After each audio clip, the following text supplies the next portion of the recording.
আল্লাহু আকবার, আল্লাহু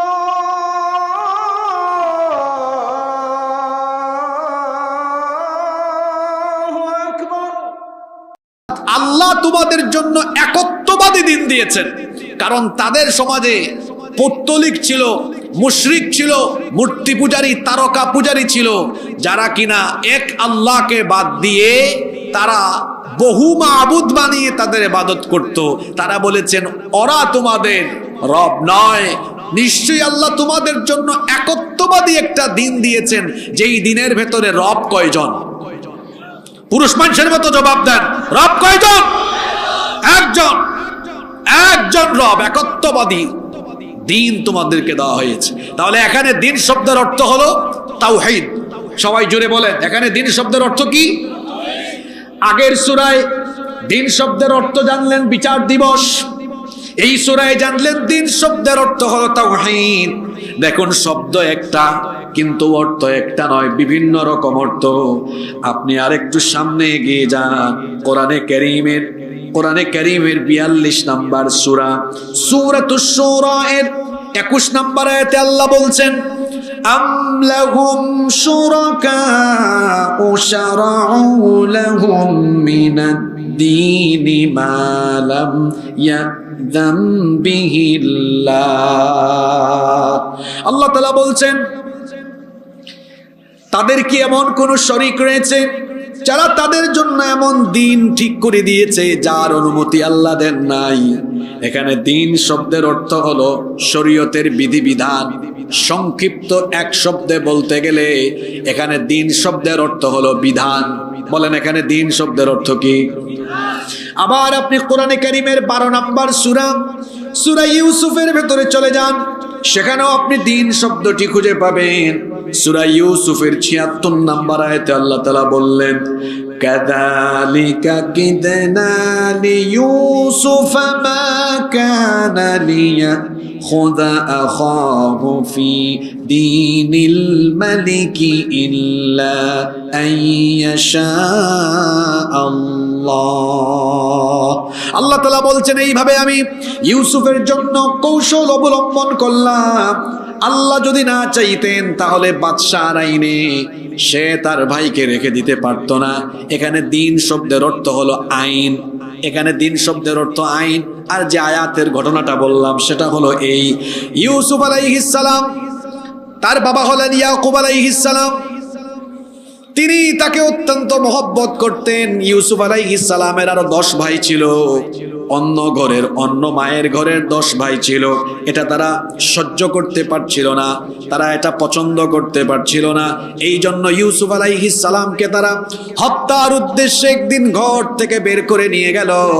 তারপরে সেখানে তারা একটা কুয়ার মধ্যে তাকে ফেলে দিল। তারা ভেবেছিল সাঁতার না জানা ছোট্ট ইউসুফ হয় এই অন্ধকার কুয়ার ভেতরে মারা যাবেন, অথবা কেউ তাকে এখান থেকে উঠালেও গোলাম বানিয়ে নিয়ে বিক্রি করে দিবে, এমনটা ভেবে তারা ফেলে দিয়েছিল। কিন্তু আল্লাহ তাআলা তার কুদরতি পরিকল্পনায় সাঁতার না জানা ছোট্ট সেই ইউসুফকে সেই অন্ধকার কুয়ার মধ্যে হেফাজত করলেন। আল্লাহ তাআলা এমন ভাবে তাকে বাঁচালেন, আল্লাহ সেখান থেকে তার কুদরতি পরিকল্পনায় ইউসুফ আলাইহিস সালামকে উঠায়া একটা কাফেলার মাধ্যমে মিশরে নেওয়ার পরে ওখান থেকে আজিজে মিশর তাকে ক্রয় করলেন। তারা চেয়েছিল তাদের ভাইকে তারা হত্যা করে ফেলবে, মেরে ফেলবে, আর আল্লাহ তাআলা তার কুদরতি পরিকল্পনার মাধ্যমে ইউসুফ আলাইহিস সালামকে অন্ধকার কুয়া থেকে উঠায়া মিশরের রাজ পরিবারে ঢুকায় দিয়া একেবারে রাজ পরিবারের সুযোগ সুবিধা নিয়ে বড় হওয়ার ব্যবস্থা করে দিলেন। আল্লাহ যাকে চান অসহায়ত্ব থেকে আল্লাহ তার জন্য সুন্দর ব্যবস্থাপনা করতে পারেন কিনা? আল্লাহ যাকে চান তাকে আল্লাহ ক্ষমতা থেকে নামাতে পারেন, আল্লাহ যাকে চান তাকে আবার ক্ষমতার মধ্যে বসায় দিতে পারেন। বলেন তো, সব ক্ষমতার মালিক যিনি, তিনি কে? পুরুষ মানুষের মতো জবাব দেন, সকল ক্ষমতার মালিক যিনি, তিনি কে? ইউসুফ আলাইহিস সালাম এবার তিনি বেড়ে উঠেছেন, লম্বা কাহিনী। একটা পর্যায়ে তিনি মিশরের রাষ্ট্র পরিচালনার দায়িত্ব পেয়ে গেলেন। অন্যদিকে তার ভাইয়েরা কেনান থেকে অভাব লাগার কারণে তারা মিশরে এসেছিল। আসার পরে ইউসুফ আলাইহিস সালাম তার ভাইদেরকে চিনতে পেরেছিলেন, তাদেরকে সাহায্য করেছিলেন। এরপরে তাদের কাছ থেকে পারিবারিক তথ্য নিলেন, বললেন তোমাদের না আরেকটা ভাই আছে বিনিয়ামিন, তাকে আরেকবার আসার সময় নিয়ে আসবা, যদি নিয়ে আসতে পারো তাহলে তোমাদেরকে সাহায্য আরো বাড়িয়ে দিব। পরবর্তী সময়ে তারা বিনিয়ামিনকে নিয়ে এসেছিল। বিনিয়ামিনকে তিনি তার কাছে রেখে দেওয়ার জন্য একটা কৌশল অবলম্বন করেছিলেন। বিনিয়ামিন যাওয়ার সময় তার ব্যাগের ভেতরে একটা পানপাত্র ঢুকিয়ে দিয়েছিলেন, কারণ সেই সময় আইন ছিল যদি বাদশার কোনো জিনিসপত্র কেউ নিয়ে যায়, বাদশা চাইলে তাকে দাস হিসাবে রেখে দিতে পারেন। এই জন্য তিনি বাদশাহী আইনে তার ভাইকে রেখে দেওয়ার জন্য এই পরিকল্পনা গ্রহণ করেছিলেন, তার ভাইয়ের ব্যাগের মধ্যে পানপাত্র ঢুকিয়ে দিয়েছিলেন। এই কথাটাই আল্লাহ এই আয়াতে এভাবে বলছেন, কাযালিকা কিদনা লিইউসুফ মা কানা লিয়াখুযা আখাহু ফি দীনিল মালিকি ইল্লা আইয়াশা আল্লাহ। আল্লাহ বলছেন এইভাবে করে আমি ইউসুফের জন্য কৌশল অবলম্বন করলাম। আমি আল্লাহ যদি না চাইতাম তাহলে বাদশাহী আইনে তার ভাইকে সে রেখে দিতে পারতো না। তার ভাইকে রেখে দেওয়ার জন্য এই পরিকল্পনা মাথার মধ্যে যিনি ঢুকিয়ে দিয়েছেন, জুড়ে বলেন তিনি কে? সূরা ইউসুফের ভেতরেও দিন শব্দ আমরা পেলাম। এখানে দিন শব্দের অর্থ হলো আইন। আবার আপনি আর একটু সামনে চলে যান, আপনি যখন সূরা বাইয়িনা তেলাওয়াত করবেন সেখানেও আপনি দিন শব্দটি পেয়ে যাবেন। সূরা বাইয়িনার 5 নম্বর আয়াতে আল্লাহ বলছেন, ওয়ামা উমিরু ইল্লা লিয়াবুদুল্লাহা মুখলিসিনা লাহুদ্দিন হুনাফা ওয়া ইউকিমুস সালাতা ওয়া তুজ যাকাতা ওয়া যালিকা দীনুল কাইয়্যিমা। এক আয়াতে দিন শব্দ দুইবার চলে আসলো। প্রথমে আল্লাহ বললেন ওয়ামা উমিরু ইল্লা লিয়াবুদুল্লাহা মুখলিসিনা লাহুদ্দিন, তাদেরকে কেবল এই আদেশ দেওয়া হয়েছে দিনকে তারা একনিষ্ঠভাবে তার জন্যই নির্ধারণ করে নিবে, একনিষ্ঠভাবে তারা তাদের রবের জন্য দিনকে ঠিক করে নিবে। ওয়া ইউকিমুস সালাতা ওয়া ইউতুজ যাকাত, তারা সালাত কায়েম করবে এবং যাকাত আদায় করবে। ওয়া যালিকা দীনুল কাইয়্যিমা, এটাই হচ্ছে সুস্পষ্ট দিন। এই আয়াতে দিন শব্দের অর্থ মুফাসসিরিনে কেরাম বলেছেন, এই আয়াতে দিন শব্দের অর্থ হলো আল ইযআন ওয়াল খুদু ওয়াত তাআতু ওয়াত তাদাল্লুল ওয়াল ইনকিয়াদ। মানে হলো দিন শব্দের অর্থ হলো একনিষ্ঠতা, একাগ্রতা। এখানে দিন শব্দের অর্থ হচ্ছে একাগ্রতা, একনিষ্ঠতা। আর আমার দেশে অনেকে দিন শব্দের অর্থ করে দিয়েছে ধর্ম। কোথায় পেয়েছেন এটা? আরবি অভিধান খুলেন, ডিকশনারি পড়েন, কোরআন পড়েন, শব্দ একটা, কিন্তু এটি ব্যাপক অর্থবোধক, অনেক ব্যাপকতা রাখে। কতগুলো সূরার কথা বললাম। সূরাতুল ফাতিহায় দিন শব্দের অর্থ বিচার দিবস। সূরা বাকারায় বললাম দিন শব্দের অর্থ হচ্ছে তাওহীদ। সূরা ইউসুফের মধ্যে দিন শব্দের অর্থ পেলাম আইন। আবার সূরা বাইয়িনায় দিন শব্দের অর্থ পেলাম একাগ্রতা, একনিষ্ঠতা। আবার সূরা শুরার মধ্যে দিন শব্দের অর্থ পেলাম বিধান। আজকে যে সূরা আমরা আলোচনা করছি এটা কোরআনের 3 নাম্বার সূরা। সূরার নাম হলো আলে ইমরান। এখানেও দিন শব্দটি এসেছে। আল্লাহ বলছেন ইন্নাদ-দীনা ইনদাল্লাহিল ইসলাম, নিশ্চয়ই আল্লাহর নিকট একমাত্র মনোনীত দিন হলো ইসলাম। আপনি ভাবতে পারেন হুজুর দেশের এই পরিস্থিতিতে আপনি এই আয়াত ধরছেন কেন? এটা এমন এক আয়াত, এটা দুনিয়ায়ও কাজে লাগবে, আখিরাতেও কাজে লাগবে। আখিরাতের প্রথম ধাপ হলো কবর। কবরে সবার জন্য প্রশ্ন কয়টা? পুরুষ মানুষের মতো বলেন, কবরে প্রশ্ন কয়টা? 3টা। চট্টগ্রামে এই মানুষ হইলে 1 লক্ষের উপর আওয়াজ দিত। তাদের গলায় এত আওয়াজ দিতে বসছে মহিলার মতো। বলছিলাম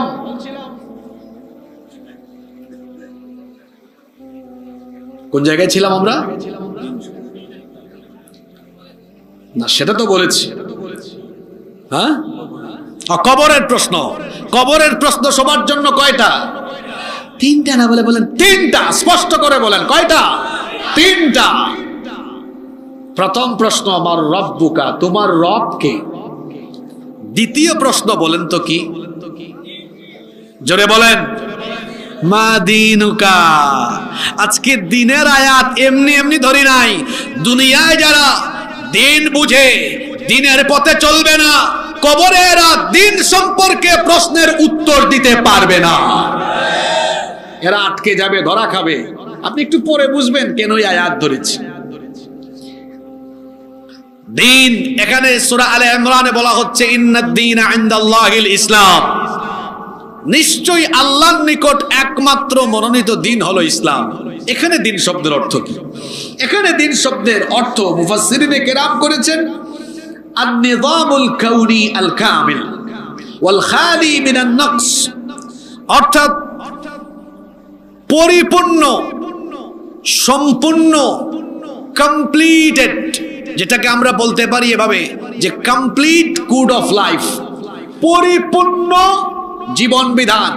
তাহলে এখানে দিন শব্দের অর্থ হলো, যদি বলেন হুজুর এত লম্বা কথা মনে রাখতে পারবো না, সংক্ষেপে বলেন, তাহলে সংক্ষিপ্ত কথা হলো জীবন ব্যবস্থা। কথা বুঝে থাকলে এবার বলেন, এখানে এই আয়াতে দিন শব্দের অর্থ কি? জীবন ব্যবস্থা মানে কি? এখানে শব্দ হলো দুইটা, একটা শব্দ জীবন, আর একটা শব্দ ব্যবস্থা, একটু সংযোগ আছে। জীবন মানে কি? What is life? জীবন কি? জীবন হলো, মনে করেন কোনো একজন মানুষ জন্মগ্রহণ করেছে 1980 সালে, মৃত্যুবরণ করেছে 2024 সালে, তাহলে 1980 থেকে 2024 পর্যন্ত এই পুরো সময়ের সমষ্টি হলো জীবন। ব্যবস্থা কি? আজকে যে এখানে আমি আলোচনা করছি আর আপনারা দূর দূরান্ত থেকে এসে শুনতেছেন, এই আয়োজনের একটা ব্যবস্থাপনা কমিটি আছে।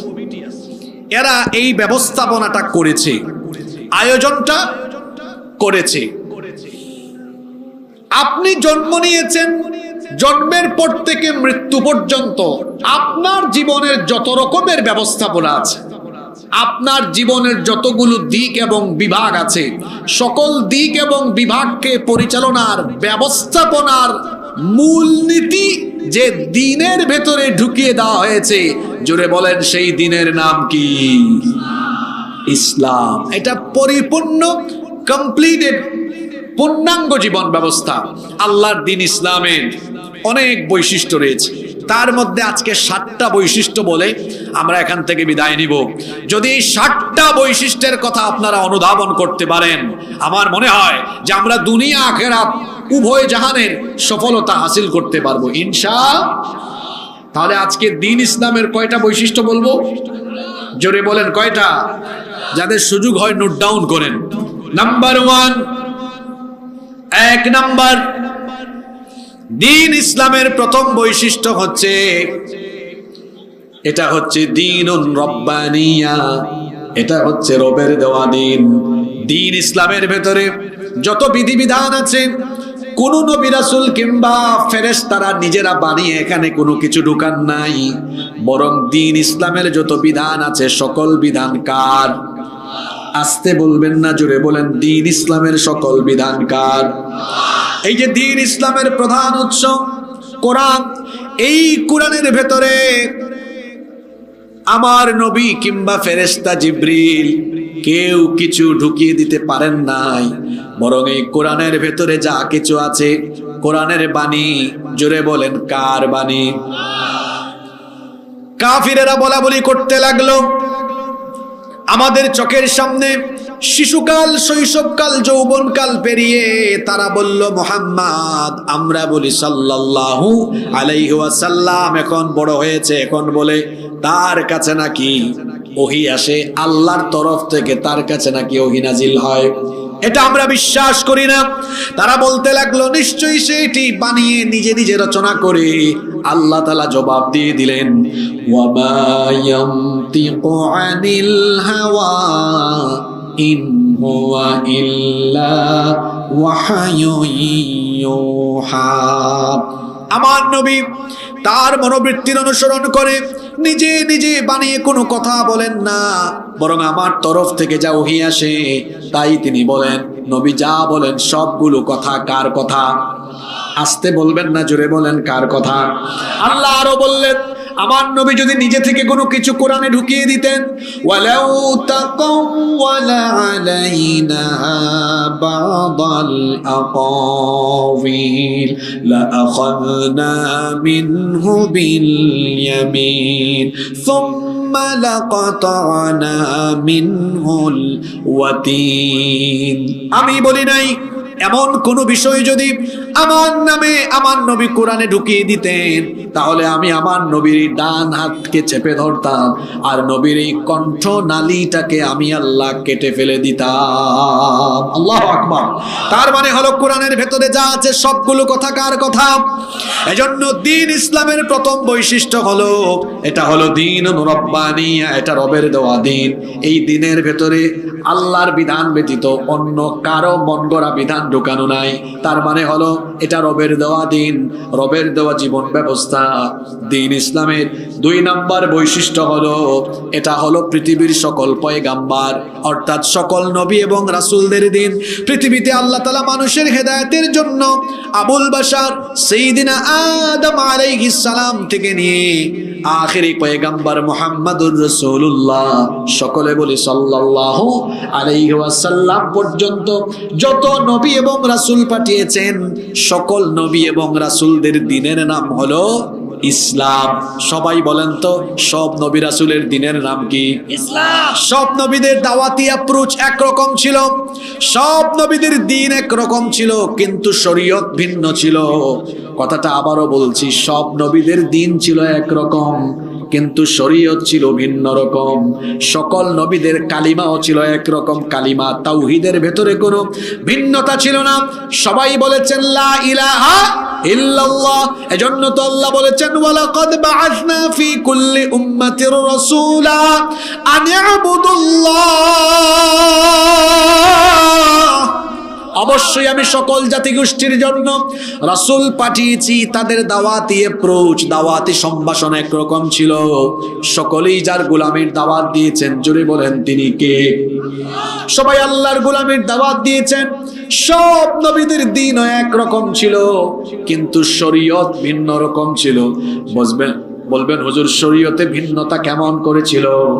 যেমন আদম আলাইহিস সালামের শরীয়ত ছিল তার জামানায় ভাই বোনকে বিয়ে করতে পারত, কারণ তখন তো এত জনসংখ্যা ছিল না।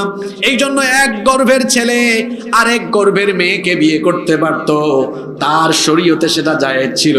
কিন্তু বলেন তো আমাদের শরীয়তে এটা জায়েজ আছে নাকি? কথা বলেন না কেন, জায়েজ আছে নাকি? এইরকম পূর্বের নবীদের শরীয়তে অনেক কিছু জায়েজ ছিল যেটা আমাদের শরীয়তে জায়েজ নাই। তার মানে হলো নবীদের শরীয়ত ভিন্ন রকম ছিল কিন্তু সব নবীদের দ্বীন ছিল কয় রকম? সবাই বলেন কয় রকম? সবার দ্বীন ছিল একরকম, দ্বীন ছিল একটাই, আর সেই দ্বীনের নাম হলো ইসলাম। এজন্য রব্বুল আলামিন কোরআনুল কারীমের 42 নম্বর সূরা সূরাতুশ শুরা এর 13 নম্বর আয়াতে বললেন শারআ লাকুম মিনাদ-দীনি মা ওয়াসসা বিহি নূহান ওয়াল্লাযী আওহাইনা ইলাইকা ওয়া মা ওয়াসাইনা বিহি ইব্রাহিমা ওয়া মূসা ওয়া ঈসা আন আকিমুদ الدين ولا تتفرقوا فيه। আল্লাহ তাআলা বলছেন তোমাদের জন্য সেই দিনকে বিধিবদ্ধ করে দেওয়া হয়েছে যার নির্দেশ ইতিপূর্বে নূহ আলাইহিস সালামকেও দেওয়া হয়েছিল। ওগো আমার হাবিব, আপনার কাছে যে ওহী পাঠানো হয় এই ধারা নতুন নয়, এই ধারা পুরাতন। এর আগে এই রকম করে ওহী দেওয়া হয়েছে ইব্রাহিমকে, মূসাকে, ঈসাকে আলাইহিমুস সালাম, তাদেরকেও এভাবে ওহী দেওয়া হয়েছে। আর তাদেরকেও আপনার মতো একই রকম হুকুম করা হয়েছে। তাদেরকে বলা হয়েছিল আন আকিমুদ্দিন, আমার জমিনে আমার দ্বীন প্রতিষ্ঠা করো। সকলের দ্বীন ছিল একরকম, দুই রকম বা ভিন্ন রকম ছিল না। তাহলে বলেন তো দেখি, এই আয়াত থেকে যে বার্তা আমরা পেলাম, সকল নবীদের দিন ছিল একটা। সবাই বলেন তো দেখি সেই দিনের নাম কি? সব নবীরা দিনের ক্ষেত্রে এক ছিলেন, ভিন্ন ছিলেন না। আলহামদুলিল্লাহ, নবীগণের ওয়ারিস উলামা মাশায়েখরা তারাও এখন আল্লাহর দ্বীনকে সামনে রেখে ঐক্যবদ্ধ হয়ে যাচ্ছেন, ঐক্যবদ্ধ হয়ে গিয়েছেন। আলহামদুলিল্লাহ পড়েন। আপনারা এতদিন বলতেন, হুজুর আপনারা তো আমাদেরকে ঐক্যের ওয়াজ শোনান, আপনারা ঐক্যবদ্ধ হন না কেন? এখন আপনারা দেখতে পাচ্ছেন বাংলাদেশে সকল ঘরানার উলামা মাশায়েখ এবং যত রকমের ইসলামী দল আছে, তারা আল্লাহর দ্বীনের খাতিরে আল্লাহর জমিনে আল্লাহর কোরআনের আইন প্রতিষ্ঠার জন্য ঐক্যবদ্ধ হয়ে গিয়েছেন। আলহামদুলিল্লাহ। কওমি আলিয়া, হানাফি, দেওবন্দি, কি জামাত, কি হেফাজত, কি খেলাফত, কি জমিয়ত, কি অন্যান্য দল, আল্লাহর দ্বীনের জন্য আমরা সবাই এখন সীসা ঢালা প্রাচীরের মতো ঐক্যবদ্ধ হয়ে গিয়েছি। আলেমদের ঐক্যের এই সুন্দর চিত্র যখন বাংলাদেশে পরিস্ফুটিত হয়েছে, তখন ভারতীয় আধিপত্যবাদী শক্তি দিল্লি এবং ভারতের পাঁচটা গোলামদের মাথা খারাপ হয়ে গিয়েছে। আমরা আল্লাহর কোরআনের ভাষায় তাদেরকে জবাব দিচ্ছি, মুতু বিগাইদিকুম, তোমাদের জ্বালাপুড়া নিয়ে তোমরা মরে যাও, আমাদের কিচ্ছু করার নাই। আমরা এতকাল আলেম ওলামারা আলাদা আলাদা ছিলাম, আমরা বুঝতে পেরেছি ইসলাম বিরোধীরা আমাদেরকে আলাদা দেখলে তারা খুশি। আমরা আল্লাহর দ্বীনের স্বার্থে এখন ঐক্যবদ্ধ হয়ে গিয়েছি। উলামা মাশায়েখ যখন ঐক্যবদ্ধ হয়ে আল্লাহর দ্বীনের পতাকা তলে আবদ্ধ হয়েছেন, সারা দেশের তাওহীদবাদী মুসলমানরা আলেমদের সাথে আবার ঐক্যবদ্ধ হতে চায়, ঐক্যবদ্ধ হয়ে যাবে এবং এই ঐক্যবদ্ধ উলামা মাশায়েখদের সাথে মুসলমানরা ঐক্যবদ্ধ হয়ে আগামীর বাংলাদেশকে ইসলামের বাংলাদেশ হিসেবে তারা বিনির্মাণ করবে। আমরা আলেম ওলামাদের সাথে আছি না নাই? কারা কারা আছেন দুহাত তুলে আল্লাহকে দেখান।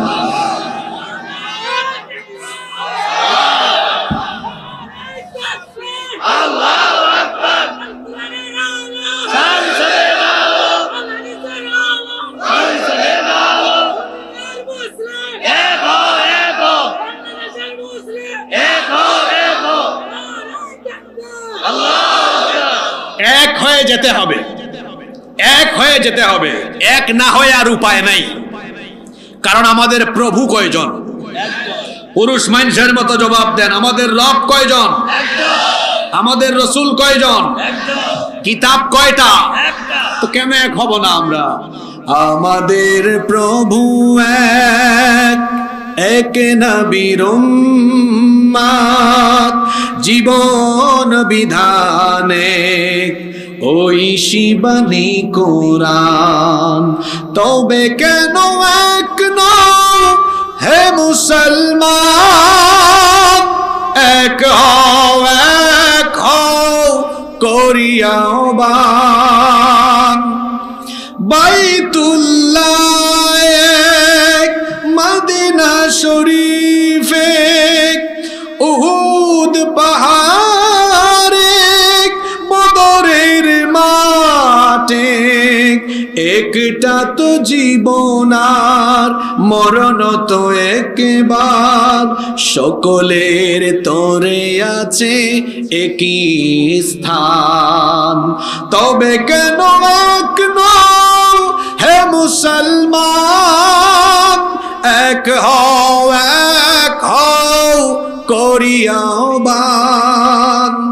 হাসরের মাঠে মিজানের মাপে, লৌহে মাহফুজ এক, পুলসিরাত এক। একটা তো চাঁদার একটাই সূর্য, ধরাতে নিয়ম মেনে আলো করে দান।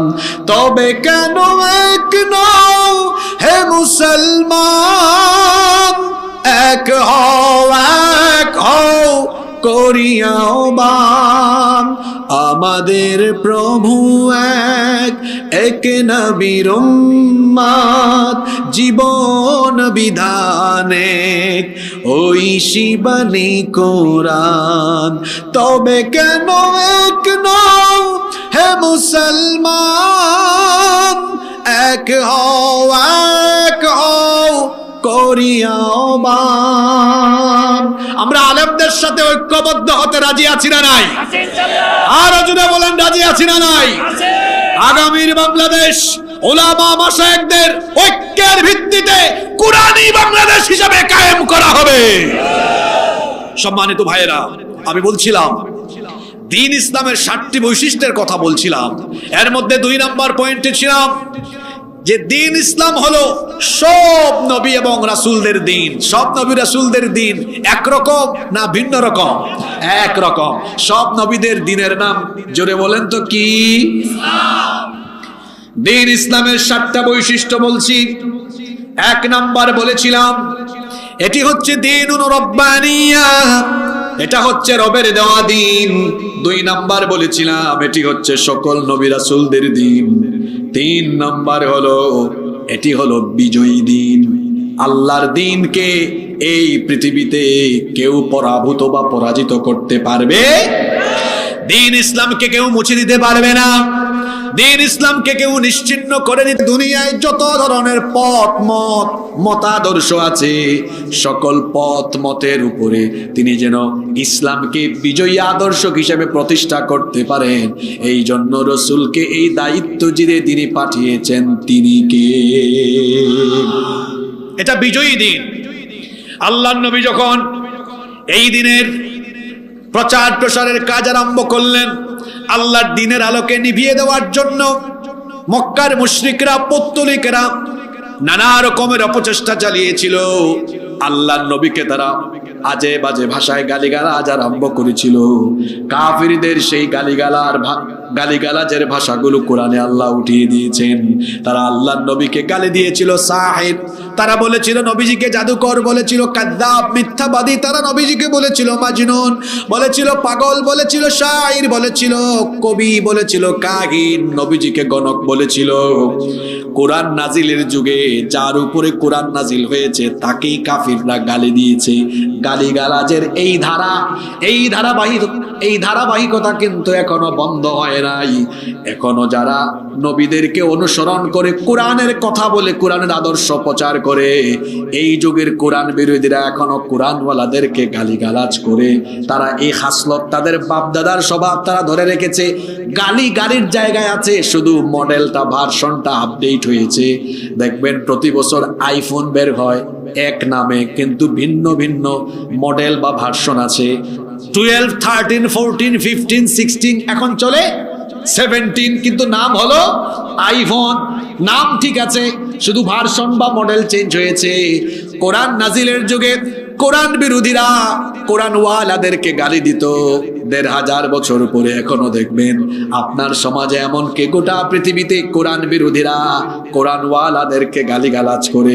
গালির খাসলত ঠিক আছে, শুধু গালির নমুনাটা একটু চেঞ্জ হয়েছে। কেমন চেঞ্জ হয়েছে শুনেন। 1500 বছর আগে 1500 বছর আগে কোরআন বিরোধীরা কোরআনওয়ালাদেরকে বলতো কবি, গণক, জাদুকর, মিথ্যাবাদী। আর এই গালিটা আপডেট হতে হতে হতে হতে এখনকার যুগে কোরআন বিরোধীরা কোরআনওয়ালাদেরকে যে গালিগুলো দেয় সেটা হলো মৌলবাদী, জঙ্গিবাদী, ধর্ম ব্যবসায়ী, রাজাকার স্বাধীনতা বিরোধী। এইসব গালি আর বাংলাদেশে খাবে না। রাজাকার বলার দিন শেষ। এটা বাংলাদেশে আর খাবে না। আপনার মতের সাথে না মিললেই গালি দেয়, এরকম আছে না নাই? আমারও অনেক জায়গায় বলেছি। আশ্চর্য কথা, ওই যে চুয়াডাঙ্গায় একবার এক থানার ওসি মাহফিল বন্ধ করে দিয়েছে। এক সময় পুলিশেরা মাহফিল বন্ধ করতো, আর এখন পুলিশেরা মাহফিল এসে পাহারা দেয়। ওয়াতিলকাল আইয়ামু নুদাউলিহা বাইনান নাস। এভাবে সময়ের চাকা ঘুরিয়ে দেন কে? জোরে বলেন, ঘুরিয়ে দেন কে? ক্ষমতায় থাকলে অনেকে দিশেহারা হয়ে যায়। ডানে বামে পুলিশ নিয়ে চলাফেরা করে আর মনে করে হামসে বড় কোন হে। আরে ভাই, ক্ষমতায় আছেন বলে পুলিশ আপনাকে হাত পাও দিয়া স্যালিউট মারে, ক্ষমতা চলে গেলে এই পুলিশ আবার হাত পা উল্টা দিয়া পিটাবে। এই জন্য ক্ষমতার ঠেলায় অহংকারী হওয়া যাবে না। অহংকারীদের পরিণতি কখনো ভালো হয়। আমার দেশে এক দাম্ভিক নারী ছিল না? জোরে বলেন, ছিল না? কি অহংকারী ছিল, বলে পালাবো না, এই দেশ আমার। তারপরে ঠিকই কি করেছে, এই মহিলার খাসলত ভালো না, এটা আগেও পালাইছে কয়েকবার। কখনো ভালো মানুষ তার দেশ ছেড়ে পালায় না। পালায় কারা? চোর ডাকাতেরা পালায়, ভালো মানুষেরা কখনো পালায় না। সম্মানিত ভাইয়েরা, আমি বলছিলাম আল্লাহর নবীকে গালিগালাজ করলো, নির্যাতন করলো, নিপীড়ন করলো। বহু সাহাবীদের জীবনেরা কেড়ে নিল। বহু সাহাবীরা শহীদ হলেন। ইসলামের আলোকে নিভিয়ে দেওয়ার জন্য সেই সকল পৌত্তলিক কাফেরেরা কি অপচেষ্টাই না চালালো, কিন্তু তারা আল্লাহর দ্বীনকে জমিন থেকে কি নিশ্চিহ্ন করতে পেরেছে? জোরে বলেন, পেরেছে? রব্বুল আলামিন বলছেন, ইউরিদুনা লিইউতফিউ নূরাল্লাহি বিআফওয়াহিহিম ওয়াল্লাহু মুতিম্মু নূরিহি ওয়ালাউ কারিহাল কাফিরুন। তারা চায় তাদের মুখের ফুৎকার দিয়ে আল্লাহর দ্বীনের আলোকে তারা নিভিয়ে দিতে, কিন্তু আল্লাহ বলছেন না, এটা তারা পারবে না, বরং আমার দ্বীনের আলোকে আমি পরিপূর্ণ করব। কারণ দ্বীন ইসলামের হেফাজতের দায়িত্ব যিনি নিয়েছেন তিনি কে? দ্বীন ইসলামের 3 নম্বর বৈশিষ্ট্য হলো এই দ্বীনের আলোকে কেউ নিভাতে পারবে না, এই দ্বীনকে কেউ মুছে দিতে পারবে না। বরং আল্লাহর দ্বীনের বিরুদ্ধে গিয়ে যারা আল্লাহর দ্বীনের বিরুদ্ধে অবস্থান নিয়ে দ্বীন ইসলামকে মুছে দিতে চাইবে, তারা সমূলে মুছে যাবে, ধ্বংস হয়ে যাবে, তাদের অস্তিত্ব পর্যন্ত থাকবে না। তাহলে দ্বীন ইসলামের 3 নম্বর বৈশিষ্ট্য পেলাম, এটা বিজয়ী দিন। জোরে বলেন তো, এটা কি দিন? আমি একটু পেছন থেকে রিভিশন করছি। বলেছিলাম দ্বীন ইসলামের প্রথম বৈশিষ্ট্য হলো এটা হচ্ছে রবের দেওয়া দিন। 2 নাম্বার বলেছিলাম এটা সকল নবী রাসূলদের দিন। 3 নাম্বার বললাম এটা হলো বিজয়ী দিন। 4 নাম্বার হলো এটা হলো চূড়ান্ত দিন। এই দিনের পরে আর কোনো দিন পৃথিবীতে আসবে, এটা হলো ফাইনাল, এটা হলো চূড়ান্ত। সুতরাং মানুষ যদি দুনিয়া আখিরাতে মুক্তি পেতে চায়, তাহলে এই দ্বীনের পুঙ্খানুপুঙ্খ অনুসরণ করতে হবে। এই দ্বীনকে বাদ দিয়ে কেউ যদি অন্য কোনো পথ মতের অনুসন্ধান করে, সেই লোক দুনিয়া এবং আখিরাত উভয় জায়গায় ক্ষতিগ্রস্ত হয়ে যাবে। এজন্য রব্বুল আলামিন কোরআনুল কারীমের 3 নম্বর সূরা আলে ইমরানের 85 নম্বর আয়াতে বললেন, ওয়া মান ইয়াবতাগি গায়রাল ইসলামি দীনা ফালান ইউকবালা মিনহু ওয়া হুয়া ফিল আখিরাতি মিনাল খাসিরিন। যেই ব্যক্তি ইসলাম বাদ দিয়ে অন্য কোনো দ্বীনের তালাশ বা অনুসন্ধান করবে, সেটা তার কাছ থেকে গ্রহণ করা হবে না। এবং ইসলাম বাদ দিয়ে অন্য কোনো মত, পথ বা আদর্শ যারা গ্রহণ করবে, সে যেন জেনে রাখে আখিরাতে সেই ব্যক্তি ক্ষতিগ্রস্ত হয়ে যাবে। আমার দিকে তাকা, বড় গুরুত্বপূর্ণ পয়েন্টে কথা হচ্ছে। আল্লাহ বলছেন কেউ যদি আল্লাহর দেওয়া দ্বীন বাদ দিয়ে অন্য কোনো পথ, মত কিংবা আদর্শ গ্রহণ করে, দুনিয়াও যাবে, ধ্বংস হবে, আখিরাতও ধ্বংস হবে। আল্লাহর দ্বীন ইসলাম আসার পরে অন্য কোনো পথ, মত বা আদর্শের অনুসরণ করা যাবে। এজন্য আল্লাহর নবী বলেছেন, হাদিসটি মুসনাদে আহমদ এবং বাইহাকি শরীফে বর্ণিত হয়েছে। আল্লাহর নবী বলেছেন, ওয়ালাউ কানা মূসা হাইয়ান, আমি পৃথিবীতে আসার পরে, আমার কাছে কোরআন নাজিল হওয়ার পরে, এখন যদি মূসা নবীও জীবিত থাকতেন, মা ওয়াসিআহু ইল্লা তাবাই, তিনি এখন আমারই অনুসরণ করতেন। বলেন তো, মূসা নবীকে আল্লাহ একটা কিতাব দিয়েছিলেন, সেই কিতাবের নাম কি? তাওরাত। সবাই বলেন সেই কিতাবের নাম কি?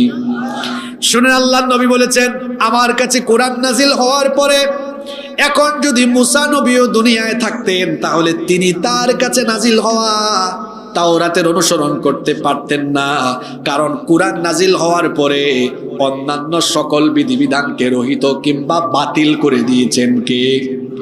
এজন্য আল্লাহর নবী বলেছেন, এখন যদি মুসা নবীও জীবিত থাকতেন তিনি এখন কোরআনের অনুসরণ করতেন। আমার নবী মুসা নবীর উদাহরণ দিলেন। আর আমার অবাক লাগে, আমাদের দেশের আবুল কালাম আব্দুস সাত্তার, সে কিনা আল্লাহর দেওয়া বিধানকে বাদ দিয়ে তাগুতের তৈরি করা, শয়তানের তৈরি করা, মানুষের তৈরি করা, তার নেতা আর নেত্রীর তৈরি করা আদর্শ বাস্তবায়নের জন্য সে তার শরীরের ঘাম ঝরায়, সামর্থ্য শক্তি, সে তার রক্ত জীবন এগুলো বিনিয়োগ করছে কপাল পোড়া। সে জানে না আল্লাহর দিন বাদ দিয়ে অন্য কোনো পথ আর মতের অনুসরণ করলে, অন্য কোনো পথ আর মতের তালাশ করলে দুনিয়াও ধ্বংস হবে, আখিরাতও ধ্বংস হবে। আল্লাহর দিন ইসলাম বাদ দিয়ে অন্য কোনো পথ মত কিংবা আদর্শকে গ্রহণ করা যাবে। যদি আপনি গ্রহণ করেন আখিরাতে ক্ষতিগ্রস্ত হয়ে যাবেন। আপনার শরীরের সবটুকু শক্তি সামর্থ্য, শরীরের শক্তি সামর্থ্য, ঘাম, রক্ত, জীবন এগুলো একমাত্র যার জন্য বিনিয়োগ করতে হবে, জুড়ে বলেন তিনি কে? কারণ আপনার জানের মালিক আপনি নন, মালের মালিকও আপনি নন। এই জন্য চাইলেই জান আর মাল যে কোনো জায়গায় আপনি খরচ করতে পারবেন না। এই জানমাল যিনি দিয়েছেন, জানমাল একমাত্র তার পথেই খরচ করতে হবে। যারা সেই জান আর মাল আল্লাহর জন্য উৎসর্গ করবে, যারা তাদের জীবনের সবটুকু সময়, শক্তি, সামর্থ্য আল্লাহর দ্বীনের জন্য বরাদ্দ করে দিবে, আল্লাহ রাব্বুল আলামিন সেই সকল বান্দাদের জীবনের বিনিময়ে আল্লাহ তাদেরকে জান্নাত দিয়ে দিবেন। সুবহানাল্লাহ। এই ওয়াদাটা আল্লাহ সরাসরি করেছেন। সূরা তাওবার 111 নম্বর আয়াতে আল্লাহ বলেছেন, ইন্নাল্লাহা আশতারা মিনাল মুমিনিনা আনফুসাহুম ওয়া আমওয়ালাহুম বিআন্না লাহুমুল জান্নাহ।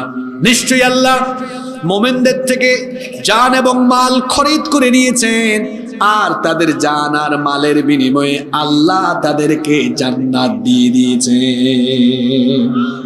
সুতরাং কোথায় দৌড়ান?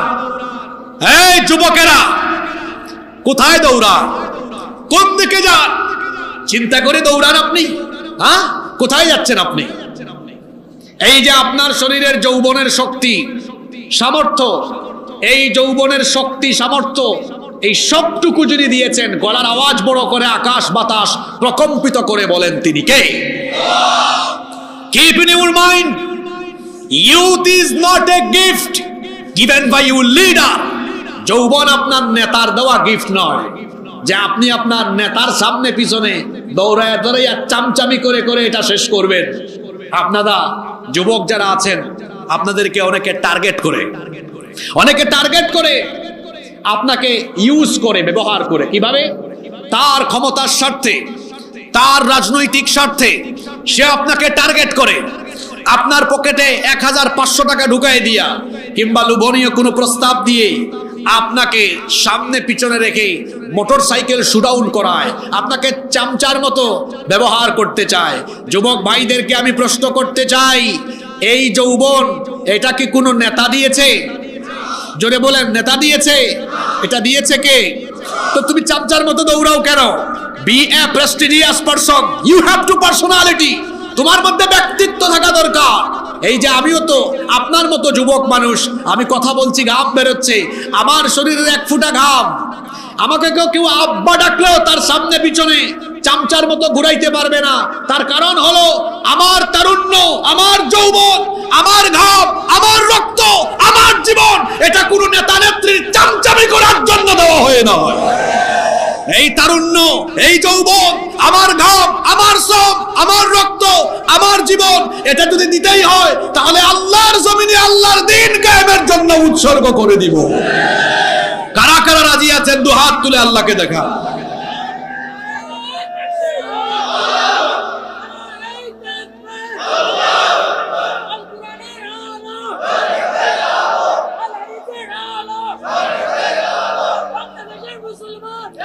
যা বললাম তা যেন মনে থাকে। চামচামি করবেন না, বরং শরীরের গাব, তারুণ্য, যৌবনের শক্তি এটা কোরআনের মিছিলে দিবেন, আল্লাহর দ্বীনের জন্য দিবেন। কোরআন হাদিস যেখানে আমরা আছি, কোরআন হাদিস নাই যেখানে আমরা নাই। শোনেন, সৎ সঙ্গে স্বর্গবাস, অসৎ সঙ্গে সর্বনাশ। এক লোক আতরের দোকানে ঢুকেছে, আতর কিনে নাই, কিন্তু 10 মিনিট আতরের দোকানে ছিল। বলেন তো তার শরীরে আতরের সুবাস লাগবে কি লাগবে না? আরেক লোক বিড়ি সিগারেট খায় না, কিন্তু রাস্তায় এক বিড়ি খুরের সাথে কুলাকুলি করছে, শরীরে কিসের গন্ধ লাগবে? এটা কেন বলেছি? আতরের সাথে থাকলে যেমন আতরের ঘ্রাণ হয়, ঠিক তেমনি আলেম উলামা পীর মাশায়েখ কুরআনওয়ালাদের সাথে থাকলে বলে কুরআনের আসরও নিজের ভেতরে পড়ে। আর বিড়িখুরের সাথে থাকলে যেমন বিড়ির গন্ধ হয়, ঠিক তেমনি চোর, ডাকাত, চাঁদাবাজ, সন্ত্রাসী, চরিত্রহীন লম্পটদের সাথে থাকলে ধীরে ধীরে নিজেও চরিত্রহীন হওয়ার সম্ভাবনা চলে আসতে পারে। এই জন্য আলেম ওলামাদের সাথে আমরা আসি না নাই। হয় আলেম হন, নইলে আলেমের ছাত্র হন, নইলে আলেমদের সাথী হন। আমরা আলেমদের সাথে আসি না নাই? জোরে বলতে হবে, আলেমদের সাথে আছি না নাই? এজন্য আমরা তো এই যুগে নবী রাসূল পাই নাই, তো নবী রাসূলদের উত্তরসূরি কারা? আলেম ওলামারা। এজন্য আমরা আলেম ওলামাদের সাথে থেকে কোরআন হাদিস তথা দ্বীনের ছায়াতলে, দ্বীনের পতাকা তলে থাকবো। কারণ আল্লাহর দ্বীন বাদ দিয়ে অন্য কোনো পথ মতের অনুসরণ করলে দুনিয়াও যাবে, আখিরাতও। নাম্বার 5, দ্বীন ইসলামের 5 নম্বর বৈশিষ্ট্য হচ্ছে এটি হলো সার্বজনীন, এটি হলো বিশ্বজনীন দ্বীন। এটা কোনো আঞ্চলিক বা সাম্প্রদায়িক দ্বীন নয়, বরং কোরআন হলো আল্লাহর দ্বীন, হলো সার্বজনীন, এটা হলো বিশ্বজনীন। এজন্য দেখেন, আমাদের রব, আমাদের আল্লাহ, তার পরিচয় তিনি বড় সুন্দর করে দিয়েছেন। তিনি হচ্ছেন রব্বিল আলামিন। আর আমাদের জন্য যে রাসূল পাঠানো হয়েছে তার পরিচয় তিনি হলেন রাহমাতাল লিল আলামিন। আর জীবন পরিচালনার জন্য যে গাইড বুক দেওয়া হয়েছে তার পরিচয় আল্লাহ এভাবে দিলেন, ইন হুয়া ইল্লা যিকরুল লিল আলামিন। কি চমৎকার মিল! আল্লাহ হলেন রব্বুল আলামিন, নবী হলেন রাহমাতাল লিল আলামিন, কোরআন হলো যিকরুল লিল আলামিন। তাহলে বোঝা গেল আমাদের এই দ্বীনের সবকিছুই সার্বজনীন, সবকিছুই বিশ্বজনীন। এমনকি যে নবীকে আল্লাহ আমাদের জন্য পাঠিয়েছেন তিনি সকলের নবী, সারা দুনিয়ার জন্য, এমনকি সবার জন্য তিনি প্রেরিত হয়েছেন। এজন্য আল্লাহ তাআলা কোরআনে কারীমের 4 নম্বর সূরা সূরাতুন নিসায়ের 79 নম্বর আয়াতে বললেন, ওয়া আরসালনাকা লিন-নাসি রাসূলা ওয়া কাফা বিল্লাহি শাহীদা। ও নবী, আমি আপনাকে দুনিয়ার সকল মানুষের জন্য পাঠিয়েছি। আবার আল্লাহ তাআলা কোরআনে কারীমের 7 নম্বর সূরা সূরাতুল আরাফের 158 নম্বর আয়াতে বললেন, কুল ইয়া আইয়ুহান নাসু ইন্নী রাসূলুল্লাহি ইলাইকুম জামিআ। ও নবী, আপনি বলে দিন, আমি এই পৃথিবীতে যত মানুষ আছে সকল মানুষের জন্য আমাকে রাসূল হিসেবে যিনি পাঠিয়েছেন তিনি কে? তাহলে আমাদের এই দ্বীন হলো সার্বজনীন, এটা বিশ্বজনীন। এই দ্বীনের ভেতরে সকলের জন্য কল্যাণ রয়েছে। এমনকি যারা মুসলমান হয় নাই, অমুসলিম, তাদের জন্য এই দ্বীনের ভেতরে কল্যাণ আছে না নাই? জোরে বলেন, কল্যাণ আছে না নাই? এই দ্বীন যদি সর্বত্র প্রতিষ্ঠিত হয়, যারা এখনো অমুসলিম তারাও এই কল্যাণের ভাগীদার হবে। আমাদের পাশের দেশ থেকে মাঝে মাঝে উস্কানি দেওয়া হয় যে বাংলাদেশে নাকি মৌলবাদের উত্থান হয়ে যাচ্ছে। এই বাংলাদেশে যদি দ্বীন প্রতিষ্ঠা হয়ে যায় তাহলে অমুসলিম যারা হিন্দু, বৌদ্ধ, খ্রিস্টান, সংখ্যালঘু যারা আছে তাদের অবস্থা খারাপ হয়ে যেতে পারে। এদের কথা শুনলে মনে হয় আরে বাপরে বাপ, মায়ের চেয়ে মাসির দরদ যেন। নিজের চরকায় তেল দাও, নিজের চরকায় তেল দাও।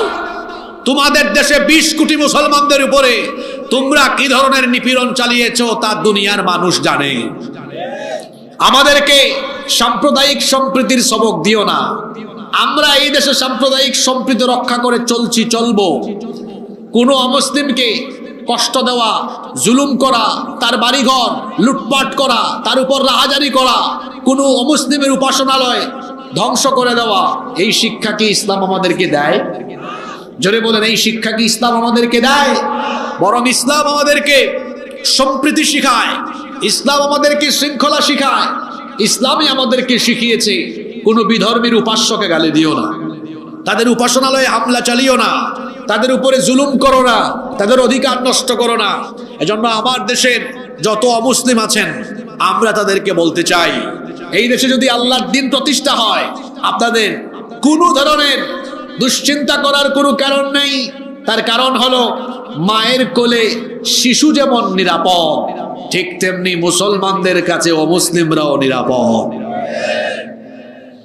আমি বলছিলাম দ্বীন ইসলামের 5 নাম্বার বৈশিষ্ট্য হলো এটা সার্বজনীন, এটা হলো বিশ্বজনীন। নাম্বার 6 নাম্বার দ্বীন ইসলামের 6 নাম্বার বৈশিষ্ট্য হলো এই দ্বীন থেকে কোনো কিছু কেউ কোনোদিন কমাতে পারবে না, আবার এই দ্বীনের ভেতরে কোনো কিছু কেউ বাড়াতেও পারবে। বলেন তো, 1500 বছর হয়ে গেল কোরআন নাজিল হয়েছে, আজ পর্যন্ত কোরআনের কোনো বিধান কেউ কি বাড়াতে বা কমাতে পেরেছে নাকি? জুড়ে বলেন, পেরেছে নাকি? বই পড়ার অভ্যাস যাদের আছে দেখবেন কোন বই যখন বের হয় বছরে বছরে তা সংশোধিত হয়, মাঝে মাঝে এমন হয় 1 বছরে কয়েকবার সংশোধন হয়। সংশোধন করতে গিয়ে সেখানে অনেক ইনফরমেশন, অনেক তথ্য পরিবর্তন হয়, পরিবর্ধন হয়, সংযোজন হয়, বিয়োজন হয়।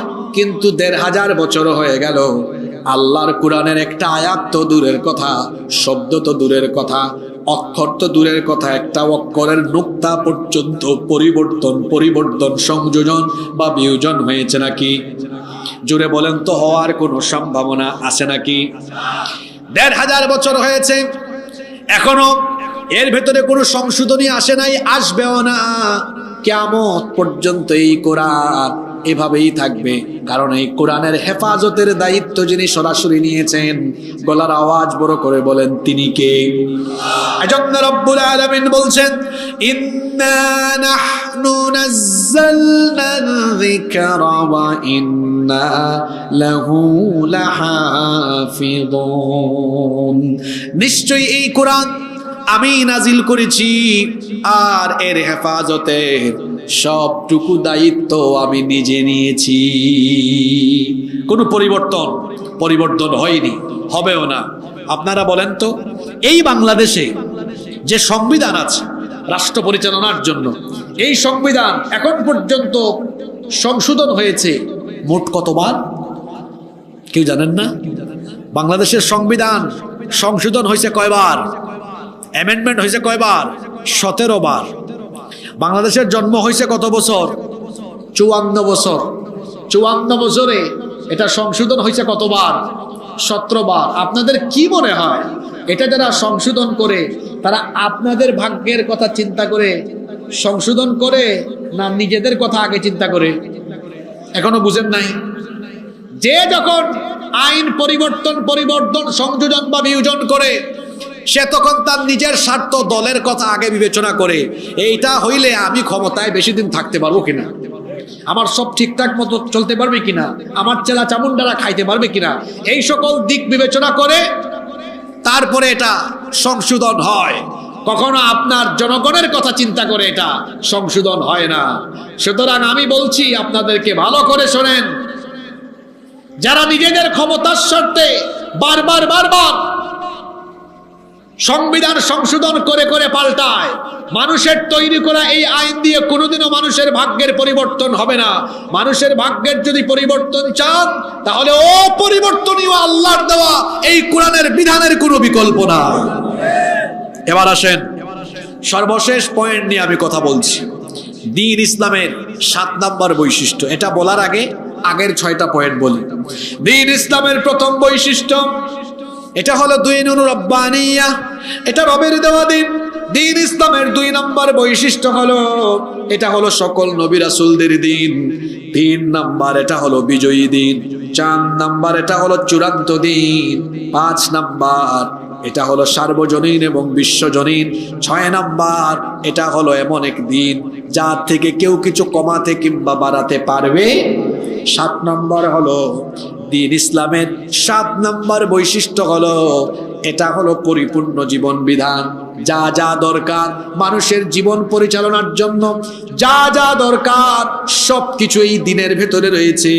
এজন্য সূরাতুল মাইদার 3 নম্বর আয়াতে আল্লাহ বলছেন, বিদায় হজের দিনে এই আয়াত নাজিল হয়েছিল, আল ইয়াউমা আকমালতু লাকুম দীনাকুম ওয়া আতমামতু আলাইকুম নি'মাতি ওয়া রাদিতু লাকুমুল ইসলাম দীনা। আল ইয়াউমা আকমালতু লাকুম দীনাকুম, আজ আমি তোমাদের জন্য তোমাদের দিনকে পরিপূর্ণ করে দিলাম। ওয়া আতমামতু আলাইকুম নি'মাতি, আমার নিয়ামতকে তোমাদের জন্য সম্পূর্ণ করলাম। ওয়া রাদিতু লাকুমুল ইসলাম দীনা, এবং আমি রাজি হয়ে খুশি হয়ে ইসলামকে তোমাদের জন্য মনোনীত দিন করে দিলাম। আল্লাহ আয়াতে বলছেন, আমি তোমাদের জন্য এই দিনকে পরিপূর্ণ করে দিলাম। যা যা দরকার সব এই দিনের ভেতরে দিয়েছি। সুতরাং ইসলামে ঢুকলে তুমিও পুরাপুরি ঢুকো, কিছু ঢুকবা আর কিছু বাইরে থাকবা এমনটা হবে না। যেহেতু ইসলাম হলো পরিপূর্ণ, ইসলাম হলো পূর্ণাঙ্গ, এই দিন যেহেতু পরিপূর্ণ, সেহেতু তুমি যদি ইসলামের ভেতরে ঢুকো তো পরিপূর্ণ ঢুকো, কিছু ঢুকবা কিছু বাইরে থাকবে এমনটা হবে না। এজন্য আল্লাহ তাআলা কোরআনে কারীমের 2 নম্বর সূরা সূরাতুল বাকারা এর 208 নম্বর আয়াতে বললেন, ইয়া আইয়ুহাল্লাযীনা আমানু দুখুলু ফিস সিলমি কাফা ওয়া লা تتبعوا خطوات الشيطان إنه لكم عدو مبين। আল্লাহ তাআলা বলছেন, হে ঈমানদারেরা, পরিপূর্ণভাবে ইসলামে দাখিল হও, পূর্ণাঙ্গভাবে ইসলামে প্রবেশ করো। উদখুলু ফিস সিলমি কাফা, পরিপূর্ণভাবে ইসলামে দাখিল হও। এমনটা যেন না হয় ইসলামের কিছু মানো আর কিছু মানো না, এমনটা যেন না হয়। খুব ভালোভাবে কথাগুলো শুনেন। আপনার এলাকায়, আপনার সমাজে এমন বহু মানুষ আপনি পাবেন যারা ইসলামের কিছু মানে কিছু মানে না। এইরকম বহু মানুষ আপনি পাবেন, যেমন নামাজের কথা বলা হয়েছে, আজান হলে সে নামাজে যায়, কিন্তু বলা হয়েছে সুদ খায় ওরা, কিন্তু সুদও খায়। দেখবেন সুদখোর বহু নামাজি বিভিন্ন এলাকায় আছে না নাই? নামাজে যায়, অফিসে আবার ঘুষও খায়, এরকম ঘুষখোর নামাজিও আপনি পাবেন। তার মানে দেখা গেল নামাজের ক্ষেত্রে ইসলাম মানে, কিন্তু তার মুআমালাতের ক্ষেত্রে ইসলাম মানে না। যে আল্লাহর হুকুম মতো আমি নামাজ আদায় করব, সে আল্লাহর হুকুম মতো আমি আবার আমার পরিবার চালাবো। যে আল্লাহর বিধান মতো আমি রমজান মাসে রোজা রাখবো, সে আল্লাহর বিধান মতো আমি আমার ব্যবসা বাণিজ্য পরিচালনা করব। যে আল্লাহর বিধান মতো আমি যাকাত দিব, হজের সময় হজ করব, সে আল্লাহর বিধান মতো আমি আমার আইন অঙ্গন চালাবো, রাজনৈতিক অঙ্গন চালাবো, অর্থনৈতিক অঙ্গন চালাবো। এটা যদি আমি করি তাহলে আমি মুমিন, এটা যদি আমি না করি তাহলে আমার পরিচয় কি? আল্লাহ বলছেন কোরআনে কারীমের 4 নম্বর সূরা সূরাতুন নিসা এর 61 নম্বর আয়াতে আল্লাহ বলছেন, ওয়া ইযা কিলা লাহুম তাআলাউ ইলা মা আনজালাল্লাহু ওয়া ইলার রাসূলি রাআইতাল মুনাফিকিনা ইয়াসুদ্দুনা আনকা সুদুদা। আর যখন এদেরকে বলা হয় আসো, আল্লাহ যা নাজিল করেছেন আল্লাহর বিধানকে পুঙ্খানুপুঙ্খ অনুসরণ করো, আল্লাহর রাসূলের তরিকা অনুসরণ করো, ও নবী আপনি তখন দেখবেন রাআইতাল মুনাফিকিনা ইয়াসুদ্দুনা আনকা সুদুদা, তখন আপনি দেখবেন মুনাফিক শ্রেণীর লোক যারা, তারা আস্তে করে পাশ কাটিয়ে চলে যায়।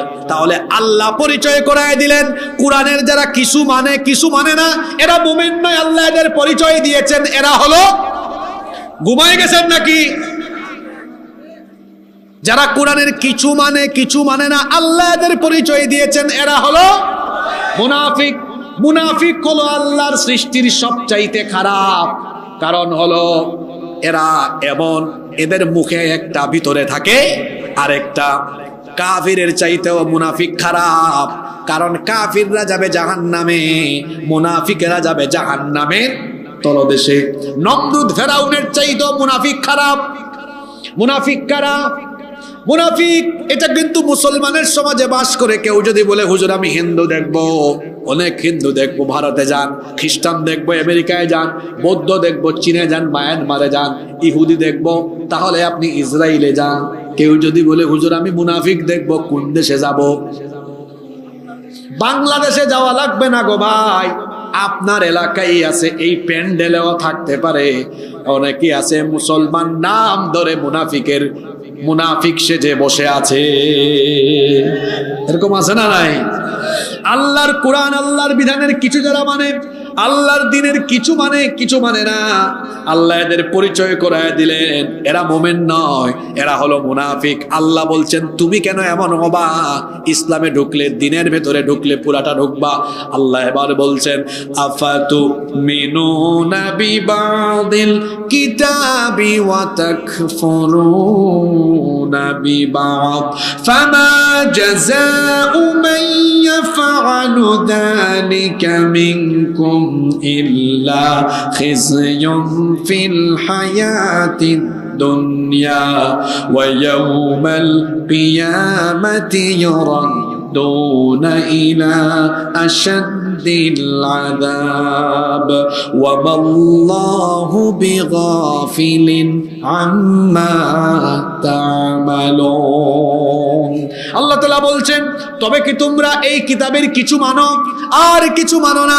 এমনটা যারা করো তাদেরকে আখিরাতে, তাদেরকে দুনিয়াতে লাঞ্ছনার সম্মুখীন করা হবে এবং আখিরাতে তাদেরকে কঠিন শাস্তির সম্মুখীন যিনি করবেন তিনি কে? এজন্য আল্লাহ বলছেন এই কিতাব মানলে পুরাটাই মানতে হবে, এই দিন মানলে পুরাটাই মানতে হবে। এই দিন, এই কোরআন মেনে নিজের পরিবার যেমন চালাতে হবে, তেমনি সমাজ, অর্থনীতি, রাজনীতি, আইন অঙ্গন সবকিছু যার বিধান মতো চালাতে হবে তিনি কে? এখন আমি শেষ পর্যায়ে আপনাদেরকে কয়েকটা প্রশ্ন করি। বলেন তো দেখি, আপনার দেশের আইন অঙ্গন মানুষের আইনে চলে না আল্লাহর আইনে চলে? কথা বলেন না কেন আপনারা? কার আইনে? ব্রিটিশদের থেকে ধার করা পেনাল কোড দিয়ে এখনো আপনার আইন অঙ্গন চলে। এখন আপনারা বলেন তো, এই সকল আইন কানুন দিয়ে ন্যায়, ইনসাফ, সুবিচার কি শতভাগ প্রতিষ্ঠিত হয়েছে? আমার দিকে তাকান, প্রতিষ্ঠিত হয়েছে? এই দেশ 54 বছর স্বাধীন হয়েছে। এই 54 বছরের মধ্যে 32 বছর দুই আন্টি দেশ চালাইছেন, আর 22 বছর অনেক কাক্কু মিলে চালাইছেন। এই 32 আর 22 মিলে হলো 54। এই 54 বছরে মানুষের আইনি আদালত অঙ্গনে আছে। এই আইন থাকার ফলে কি হয়েছে দেখেন, এই যে নারীরা এত ক্ষমতা পেয়েছিলেন, এই দেশে কিন্তু নারী অধিকার প্রতিষ্ঠিত হয়নি, বরং আপনারা দেখেছেন নারী নির্যাতন, নিপীড়ন, ধর্ষণ আগের চেয়ে বেড়েছে না কমেছে? জোরে বলেন, বেড়েছে না কমেছে? গত কয়েক মাস আগে মাগুরায় এক ছোট্ট মেয়ে, আমাদের এক ছোট্ট বোন আসিয়া, 8 বছর বয়স, এক পরিবারের 3 নরপিশাচ আমার এই বোনটির উপরে পাশবিকতা চালিয়েছে। 4-5 দিন হাসপাতালে থেকে কষ্ট পেয়ে পেয়ে দুনিয়া থেকে বিদায় নিয়েছি। আপনারা আমাকে বলেন, আমার বোন আসিয়া কবরে গিয়ে তার কবরে ঘাস উঠে গেছে, তার ধর্ষণকারীরা এখনো বেঁচে আছে না নাই? কথা বলেন না কেন? আমার দেশে এমন বিশ্ববিদ্যালয় আছে যেখানে ধর্ষণের সেঞ্চুরি হয়েছে, সেই ধর্ষককে আবার ফুলের মালা দেওয়া হয়েছে। আমার দেশে এমন ব্যবসায়ী আছে ধর্ষণের দায়ে অভিযুক্ত, কিন্তু টাকার গরমে আইনকে তার জুতার তলায় ফেলে দিয়েছে, কিচ্ছু হয় নাই। আমার দেশে এমন রাজনীতিবিদ আছে ধর্ষণের আইনে, ধর্ষণের দায়ে অভিযুক্ত, ক্ষমতার ঠেলায় আইনকে চেপে ধরে রেখেছে, তার কিছুই হয় নাই। এবার জোরে বলেন তো, আদালতে আল্লাহর আইন না মানুষের আইন? জোরে বলেন, কার আইন? এ কেমন আইন যে আইন থাকার ফলে ধর্ষিতা কবরে চলে যায় আর ধর্ষক বেঁচে থাকে? এ কেমন আইন যে আইন থাকার ফলে ধর্ষিতা আত্মগোপনে গিয়ে এক সময় আত্মহত্যা করে চলে যায় আর ধর্ষক সাদা পায়জামা পাঞ্জাবি পরিধান করে ফুলের মালা গলায় দিয়ে হাঁটে? যেই সমাজে এমন আইন থাকলে পরে ধর্ষিতা কবরে যায় আর ধর্ষক বুক ফুলাইয়া হাঁটতে পারে, সেই আইনের মুখে আমি লাথি মারি। এবার আপনারা বলেন, সেই আইন মানুষের তৈরি করা আইনের পরিবর্তে সেখানে যদি আল্লাহর কোরআনের আইন থাকতো, তো আল্লাহর কোরআনে ধর্ষকের শাস্তি কি? রজম, মৃত্যুদণ্ড। কিরকম মৃত্যুদণ্ড? যে কারাগারের ভেতরে হবে আর কেউ দেখবে না, এমনটা নয়। আল্লাহ কি বলেছেন? ওয়াল ইয়াশহাদু আযাবাহুমা তাইফাতুম মিনাল মুমিনিন। এদের শাস্তি দেওয়া হবে কিছু মানুষের সামনে, মানুষ এটা দেখবে। এই যে এখন আমার বক্তব্য অনেকে লাইভ টেলিকাস্ট করছে, আল্লাহ বলছেন এই ধরনের চরিত্রহীন লম্পটদের শাস্তি যখন হবে মানুষ এটা দেখবে, প্রয়োজনে এটা লাইভ টেলিকাস্ট হবে, লাইভ মৃত্যুদণ্ড হবে।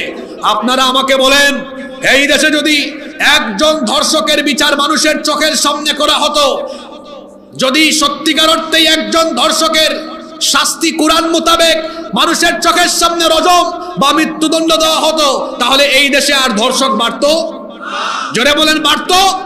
এক বিচার থেকে বাদ বাকি লম্পটলা তারের মতো সুদা হয়ে যেত। এখন আপনারা আমাকে বলেন, আমাদের মেয়েদের, আমাদের নারীদের ইজ্জত আব্রু হেফাজতের জন্য, নারীর অধিকার প্রতিষ্ঠার জন্য মানুষের তৈরি করা আইন উত্তম না আল্লাহর আইন উত্তম?